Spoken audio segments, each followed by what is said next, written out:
I'm Maria Dalton, about to turn 27 this year, and I've been happily married for 5 years. My son, Martin, just celebrated his 4th birthday. Initially, I worked full-time after tying the knot, but now I balance part-time work at the same company. My husband, Kevin, is 30 years old, 3 years my senior. Our journey from dating to marriage was initiated by Kevin's passionate advances, but post-marriage, I observed a shift in his demeanor towards a more domineering side. Kevin has a 20-year-old sister named Jane Dalton, and their age gap seems to contribute to a somewhat indulgent relationship on Kevin's part.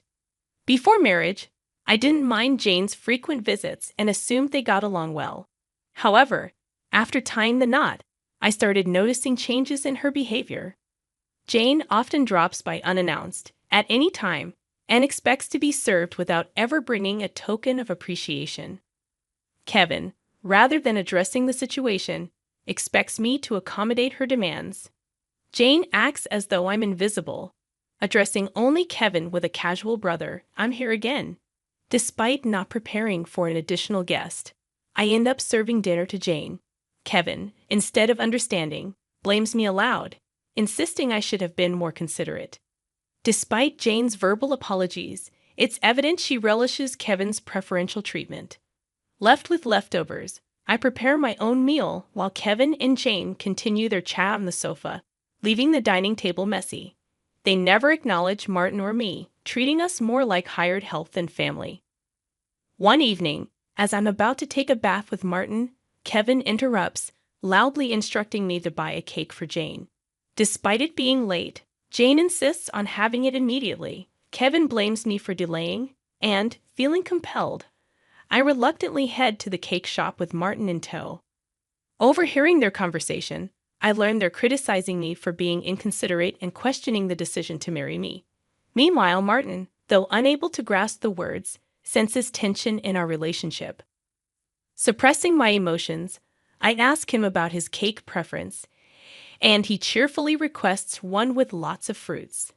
Our trip to the cake shop was filled with discussions about cakes, momentarily pushing aside Kevin's earlier words. Martin and I arrived just before closing time, fortunately finding the cake Jane desired. We purchased 2 cakes, including the fruit-loaded one Martin wanted. Back home, I served the cakes to Jane and Kevin, then prepared Martin's cake and headed to the dining room. The moment I placed it in front of Martin, Jane pointed and expressed her desire for that cake. Before I could react, Kevin moved Martin's chosen cake in front of Jane, disregarding Martin's protests. Kevin justified his action, claiming he bought the cake with his earnings and had the right to choose for Martin. Unable to contain my emotions any longer, I voiced my dissatisfaction. In response, Kevin threatened with divorce. Martin, who had stopped crying, anxiously held my hand and then, after some thought, said, "Mom, I'd also love cake with strawberries on it. Yes, it's really delicious." He mentioned this while eating a cake initially wanted by Jane. Feeling that Martin was enduring too much, I lifted his cake plate when I saw Jane reaching for it. I took Martin to the next room so he could enjoy his cake in peace. Kevin apologized to Jane, claiming he was sorry for being stingy. Despite wanting to retort, I held back for Martin's sake. Watching Martin innocently enjoy his cake was a heartwarming sight. After finishing the cake, we decided to have a late bath and sleep in Martin's bed. The next morning, I discovered Jane had already left. As I prepared breakfast, I heard Martin crying. Shockingly, his piggy bank, a gift from my father, was broken, and the saved money was gone. Martin, who always said goodnight to the piggy bank, was left heartbroken. When I questioned Kevin about it, he casually mentioned that Jane needed some money, so she took it from the piggy bank. Holding a crying and shaken Martin, I felt his pain so acutely that I cried with him. It was painful to witness Kevin prioritizing and caring for his sister more than our son. Expressing my anger and sadness, I confronted Kevin, breaking my usual silence on arguments in front of Martin. Kevin, without a word, went to the bedroom and returned with something shocking in hand: divorce papers. I discovered the hidden divorce papers that Kevin had tucked away somewhere I didn't know. In a sudden burst, He confronted me, shoving the papers at me before storming out of the house with a loud bang. Martin, who had never cried over the issues with Kevin and Jane, seemed to have reached his limit, crying since last night. Unable to bear seeing Martin so hurt, I suggested skipping daycare for the day, and he happily agreed with a loud yes, showing a faint smile. We spent the day playing and bonding, with Martin bringing a picture book from the shelf, sitting on my lap, and happily remarking, "The teacher at the nursery today was Mama, right? He looks like an angel." His little heart seemed filled with patience, and I decided to make the day special by taking a day off from work. Despite causing potential trouble at my workplace, they kindly understood the situation and granted me a day off. In the morning, we visited the park, played hide and seek, and had fun in the sandbox and on the slide. When we returned home for lunch, Martin appeared sleepy, usually napping by himself. But today he fell asleep on my lap like when he was a baby. Though I initially thought of doing household chores during his nap, I decided that today was special. Instead, I allowed myself to be healed by his peaceful sleeping face and gentle breathing. However, my serene moment was abruptly interrupted by a noise from the entrance, indicating the front door had opened. As it wasn't Kevin's usual time to come home, I became suspicious and quickly hid in the bedroom closet, clutching Martin. A voice echoed through the house, and to my surprise, it was Jane. Trembling with fear, I listened as she searched for something, expressing frustration over not finding it. Jane then made a phone call, mentioning Kevin and discussing their unsuccessful search. After hearing her lock the front door and leave, I put Martin to bed and contemplated the strange events. I couldn't comprehend why Jane had entered the house and what they were looking for. Suddenly, Kevin seemed like a stranger, and I felt a mix of disgust and fear towards him. Swiftly packing essentials for Martin and myself, we headed to the station and took a train to my parents' house. Fortunately, their home was nearby, just 2 stations away. Although I hadn't contacted them beforehand, my parents sensed something from my expression and welcomed us without asking questions. I shared the entire ordeal with them, including my fear of staying at our house due to Kevin and Jane's actions.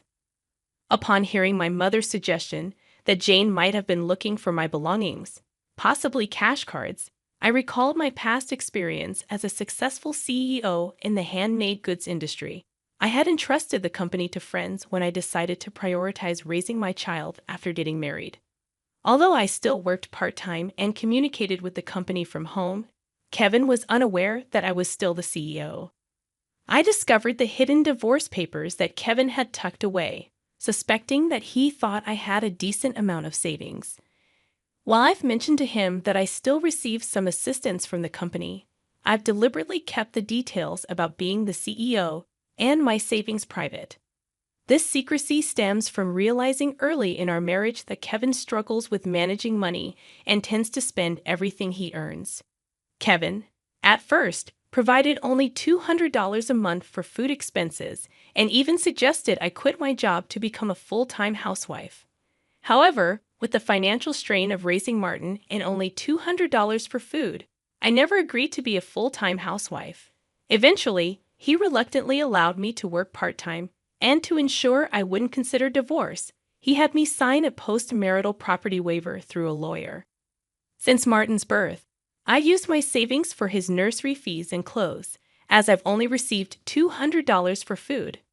I've never asked Kevin for additional funds beyond the food budget, leading him to believe I have savings. Considering Jane's apparent need for money and Kevin's perception of my financial situation, they might be searching for my cash cards. I have a separate savings account dedicated to Martin, with a portion of my salary directly deposited into it each month. Despite their search, they won't find the cash cards, as I always carry my valuables. However, there's still an unsettling issue. Jane might be entering our house even when we're not there, and Kevin may be allowing it. Following my father's advice, I decided to store my valuables, including the cash cards, in my parents' safe. As I pondered their need for money, Martin approached my father, crying over his broken piggy bank and the shattered promise of saving up. My father, angered by Martin's story, vowed to call Kevin.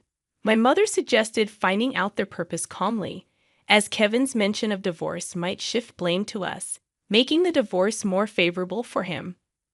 To ascertain their purpose, I decided to record their conversation, consulting a lawyer who was a friend of my father's. Returning home, I began cooking dinner, keeping my phone screen down to record secretly. Kevin arrived home, surprising me by immediately asking about my cash cards. When I questioned him, he gave vague answers, attempting to deceive me. When I remained silent, Kevin grew agitated and demanded all my part-time money for his sister. Refusing, I explained it was from Martin's savings. In response, he angrily pushed the signed divorce papers toward me, declaring that I was living off his money and didn't need to save for Martin. He even uttered words implying he valued Jane more than our son. Hearing this, I stopped preparing the meal, put the divorce papers in my bag, took Martin's hand, and headed for the door. Kevin, in a loud voice, declared his serious intent for divorce, instructing me never to come back. I responded by stating I wouldn't return to a house where a stranger could come and go freely. After leaving, I received numerous messages and calls from Kevin, which I ignored. Turning off my phone, I sought refuge at my parents' house, sharing the recording and divorce papers with them. Although I confessed to having no love or affection for Kevin, I expressed concern for Martin. My parents advised me to do as I pleased, acknowledging the potential emotional impact on Martin if a divorce were to occur. While grappling with the decision to divorce Kevin, Martin expressed his hunger. My mother, seeing my distress, kindly made him hamburgers, his favorite dish. Overwhelmed with emotions, tears welled up in my eyes as my mother told Martin with a warm smile that she prepared the hamburgers so that he and I could visit whenever we wanted. Taking a bite, Martin exclaimed with joy, praising Grandma's hamburgers and expressing a desire to eat them every day. I responded, saying it's because the hamburger contains the love I have for him, and he, in a touching gesture, took a big bite and offered it to me. Moved by Martin's kindness, my tears couldn't be held back, and even though I tried to stop them, they persisted. My father, noticing Martin's concern, reassured him that my tears were of happiness, not sadness. Hearing this, Martin, in a moment of understanding, hugged me, and my father's eyes turned bright red. Realizing the blessing of being with family, I remarked to Martin that family is precious. Surprised, he questioned if Dad had mentioned that only Jane was family. My father gently confirmed it, but then asked Martin if he wanted to live with them as family. With a laugh, Martin happily agreed, making everyone smile naturally. Despite contemplating divorce, the meal felt so happy that I finally decided to part ways with Kevin. I planned to inform Martin about it, and even though discussing it weighed heavily on my heart, Martin seemed to grasp the situation. Happily, he expressed the desire to live as a family, embracing the pet dog and calling him his younger brother despite the dog being older. Preparations for the divorce began, starting with contacting a lawyer who was a friend of my father. The next day, we formalized the contract, and my father and Martin shared comforting laughter while I laid in bed, reminiscing about my childhood. The following day, upon checking my smartphone, I found over 200 calls and messages from Kevin, showcasing his emotional instability. Exhausted, I turned off my phone, and with the lawyer's assistance, we explained the situation to my parents. Jane had accumulated significant debt from a casino and shopping addiction, and Kevin acted as her guarantor, planning to use my savings. The lawyer confirmed that the divorce papers had already been submitted, and Kevin sobbed upon realizing it was finalized. Despite expecting disagreements about child support, he signed a pledge to pay $340 to Martin every month.